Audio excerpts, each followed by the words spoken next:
నేను అది అయోధ్యలో వచ్చే వాళ్ళందరికీ నిత్యం అన్నదానం పెడుతున్నా, అన్నప్రసాదం ఇస్తున్నా. ఎవరు వచ్చినా కానీ ముందుగా నాకు ఇన్ఫార్మ్ చేస్తే వాళ్ళకి రెడీ చేసి పెడతా.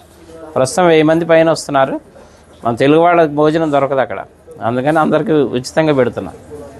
ఇంతకుముందు రాముల వారికి 5 వెండి ఇటుకలు ఇచ్చాను శంకుస్థాపనకి. మోడీ గారు శంకుస్థాపన చేశారు కదా, నా అదృష్టం బాగుండి ఆ ఇటుకలతోనే శంకుస్థాపన చేశారు. దాని మీద ఇప్పుడు గుడి తయారైంది. తర్వాత రాముల వారికి బంగారు పాదుకలు చేయించా, వెండి పాదుకలు బంగారు పాదుకలు. వెండి పాదుకలు తీసుకొని దేశం అంతా అన్ని దేవాలయాల్లో పూజలు చేయించా. బంగారు పాదుకలు తీసుకొని రాముల వారి అది రామేశ్వరం నుంచి అయోధ్య వరకు నడిచి వెళ్ళాను. అది కూడా రాముల వారు నడిచిన దారిలో వెళ్ళా, డైరెక్ట్ వెళ్ళిపోకుండా వెళ్ళి ఇప్పుడు అక్కడే స్థిరనివాసం ఉంటున్నాను. తర్వాత ఇప్పుడు ధనుసు చేయించా 14 కిలోలు. రాముల వారి వనవాసం 14 సంవత్సరాలు, అందుకని 14 కిలోలు చేసా. కిలో బంగారం 13 కిలోలు వెండి. ఇది రాముల వారికి కోదండరాముడికి వచ్చాయి చేతిలో ఉంటుంది, ఫస్ట్ ఫ్లోర్లో వచ్చాయి రాముల వారి చేతిలో. ఇప్పుడు నా మిస్సెస్ అక్కడే ఉంది అయోధ్యలోనే, నిత్యం అన్నప్రసాదం ఆమె చూసుకుంటుంది అక్కడ. వచ్చి చెన్నై అండి, జిఆర్టీ వాళ్ళు చేశారు. అలాగే నేను ఒక పెద్ద గుడి కడుతున్నా అయోధ్యలో.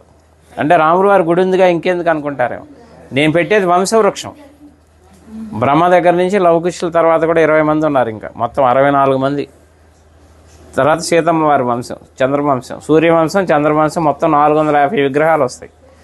అంటే రాముల వారి వంశంతో పాటు రాముల వారికి అనుబంధం ఉన్న ఎవరెవరు ప్రముఖ వ్యక్తులు, మహా ఋషులు ఉన్నారు కదా, సప్త ఋషులు, వాళ్ళకి ఎవరెవరు సాంగత్యం ఉందో అందరి విగ్రహాలు పెట్టిస్తున్నా. ఎందుకంటే మన ముందు తరాలు వాళ్ళకి తెలియాలి రాముల వారి వంశవృక్షం అంతా.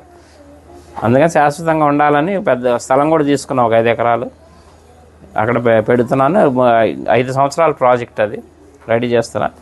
అలాగే ఇప్పుడు అయోధ్యలో అంటే మన తెలుగు వాళ్ళ తరఫున నేనేం పని చేసినా తెలుగు వాళ్ళ తరఫున చేస్తాను. అయోధ్యలో వాల్మీకి ఎయిర్పోర్టు, ఇక నేను వెళ్తూ వస్తూ పోతూ ఉంటాను కాబట్టి 2-3 సార్లు చూశాను, కానీ నాకు ఎందుకో లోటుగా అనిపించింది. అక్కడ ఒక విగ్రహం పెట్టిద్దామని గవర్నమెంట్ అప్రోచ్ అయితే పర్మిషన్ ఇచ్చారు, సెంట్రల్ గవర్నమెంట్. 16 అడుగుల వాల్మీకి విగ్రహం పెడుతున్నాను. ఆ విగ్రహం కూడా రెడీ అయిపోతుంది ఇప్పుడు. అది కూడా ఎవరన్నా సహకరించినా కానీ తీసుకుంటున్నా. ఎందుకంటే భక్తి నాకు ఒక్కడికే కావాలని కాదు, పుణ్యం అందులో అందరినీ భాగస్వాములు చేయాలి, ఎందుకంటే దైవ కార్యం. అందుకని ఎవరన్నా చేస్తే వీళ్ళున్న వాళ్ళు చేయొచ్చు. అనుగ్రహం మొదలుపెట్టాను, వర్క్ జరుగుతుంది ఫాస్ట్గానే. మార్చి ఏప్రిల్లో విగ్రహ ప్రతిష్టాపన అయోధ్యలో.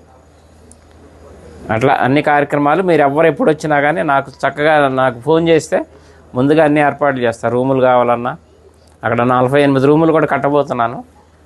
వచ్చేవాళ్ళు ఇప్పుడు ఉన్నాయి, ప్రస్తుతానికి 4-5 ఆశ్రమాలు తీసుకున్నాను, మన హ్యాండ్ ఓవర్లో ఉన్నాయి. ఎవరు వచ్చినా అకామిడేషన్ అది ఏర్పాటు చేస్తా అయోధ్యలో. నా నంబర్ కూడా నోట్ చేసుకోండి, 9550